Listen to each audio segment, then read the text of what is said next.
گرد لاشوں کے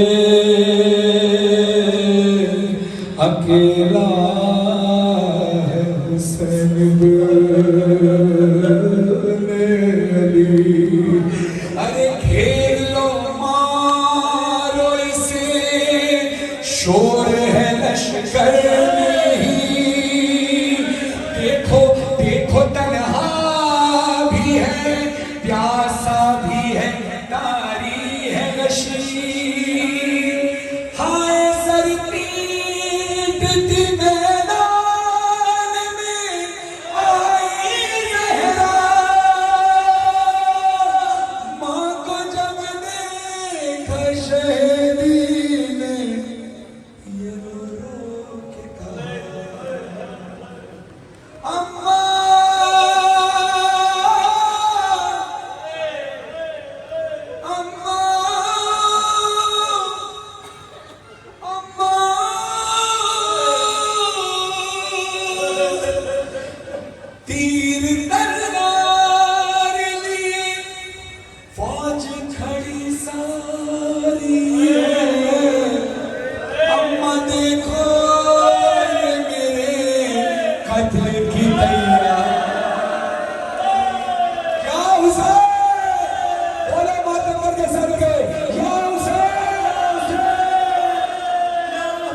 سنو آج نہ روکنا کسی کو ماتم کرنے سے. آج کا دن بہت قیامت کا دن ہے. جی کھول کے ماتم کرو. آج نہ ماتم کرو گے تو کب کرو گے؟ کوئی کیسے کیسے مانا ہے میرے مولا حسین.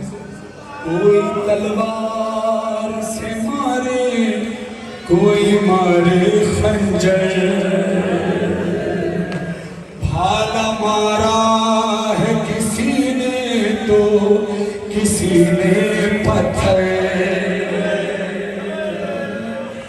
خاک ڈالی خون سے چہرہ بھرا گرز لگا ہے سر پہ. ارے خاک ڈالی خاک جلتی ہوئی پھینکی ہے میرے زخموں پر. زخم اتنے کہ ہر زخم سے خون جاری ہے. اما دیکھو یہ میرے قتل کی تیاری ہے. اما دیکھو یہ میرے قتل کی تیاری ہے. پالا کہتے اماں جب تیر مارے جاتے ہیں تو جسم چھلنی ہو جاتا ہے. اماں تیر دور سے مارنے پر جسم چھلنی ہو جاتا ہے. اماں تیرے حسین کو قریب سے بھی تیر مارے. اماں تو نے مجھے کبھی کانٹا بھی چھونے نہیں دیا. اماں میری حالت تو دیکھے. اماں میرا یہ بدن چھلنی ہوا کچھ ایسے. میری طرف دیکھنا مولا کہتے ہیں اماں میرا یہ بدن چھلنی ہوا کچھ ایسے. تیر سینے پہ لگے پوشت سے باہر نکلے. یا حسین اور ماتم کر کے سر میں یا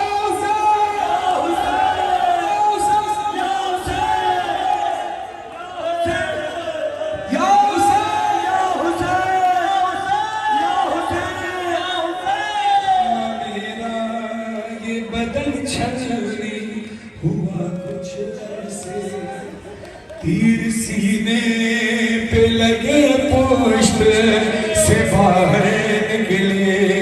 ابھی ظلم ختم نہیں ہوا. مولا کہتے ہیں ایک نیزہ ہے ہوا پار جو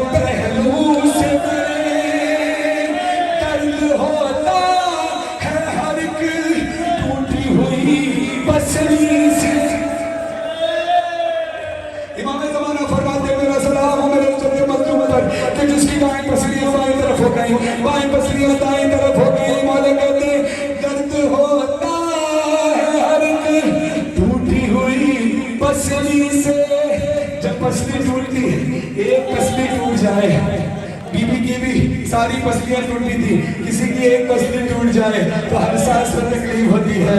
शहजादी सैयदा की भी सारी पसलियां टूट गई, हुसैन की भी सारी पसलियां टूट गई। वाला कहते दर्द होता है हर की टूटी हुई पसली में, सांस लेने में भी अम्मा बड़ी दुश्वार है। अम्मा देखो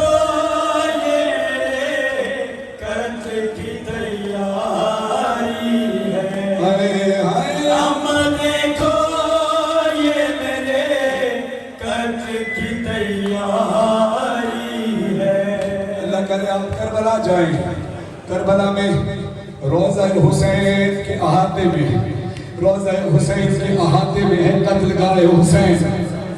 जैसे मिसाल के तौर पर ये रोज़ा हुसैन बना हुआ है, इसके बिल्कुल बराबर में हरम के अंदर ही कत्लगाह की जगह है।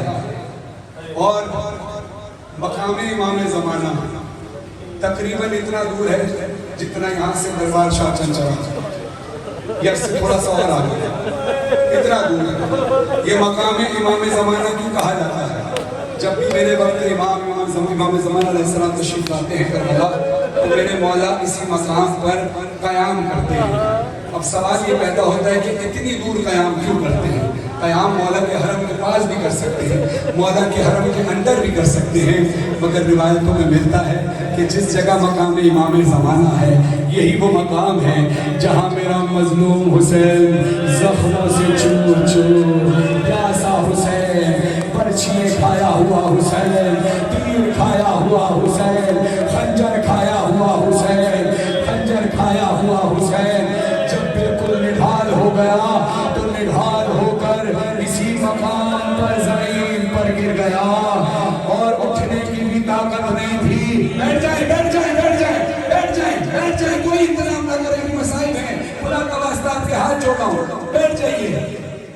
कहते हैं कि वही मकाम जहां हुसैन घोड़े से गिरे, जहां हुसैन घोड़े से गिरे। और फिर सवाल ये पैदा होता है कि जब हुसैन इतने निढाल थे तो इतनी दूर कत्लगाह कैसे आए? अब ये हुसैन अपनी माँ को बताते हैं कि अम्मा सुनो, तुम्हारा हुसैन घोड़ों से जमीन पर उस मकाम पर गिरा और यहाँ तक हुसैन कैसे आया? और कहते हैं जख्म खाते हुए घोड़े से जमीन पर गिरा, था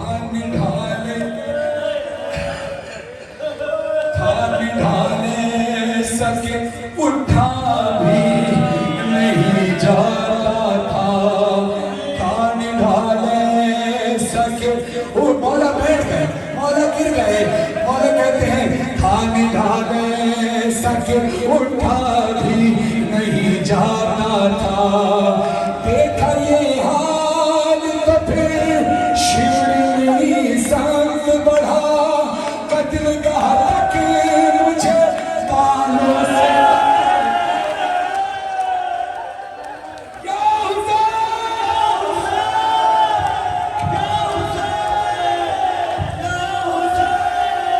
कत्लगाह तक मुझे बालों से पकड़ कर, बालों से पकड़ कर लाया, हाथ माचे मुझे धोकर भी मुझे मारी है।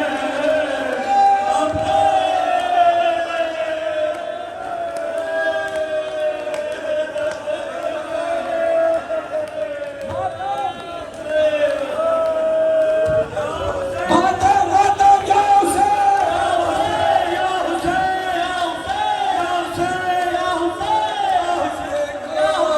ये मेरे कत्ल की तैयारी है, देखो ये मेरे कत्ल की तैयारी है। तेज खंजर और मौला अपनी शहादत बयान कर रहे हैं। हाय अल्लाह किसी माँ को ये वक्त ना दिखाए, अल्लाह किसी बेटे को ये वक्त ना दिखाए। اور ماں بھی فاطمہ جیسی ہو، بیٹا حسین جیسا ہو، نبی کا نواسا ہو. اور پھر مولا کہتے ہیں تیز خنجر، غور کرنا میں کیا کہہ رہا ہوں، تیز خنجر، دھار والا خنجر.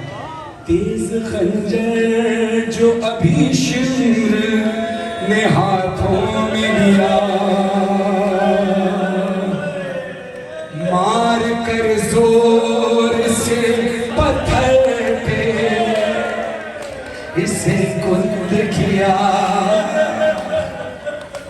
میری حالت پہ اسے رحم نہیں آئے گا، میری حالت پہ اسے رحم نہیں آئے گا. سامنے سے سوار ہوا شمر تو مولا حسین نے کہا اپنا گریبان کھول کر دکھا، گریبان کھول کر دکھایا.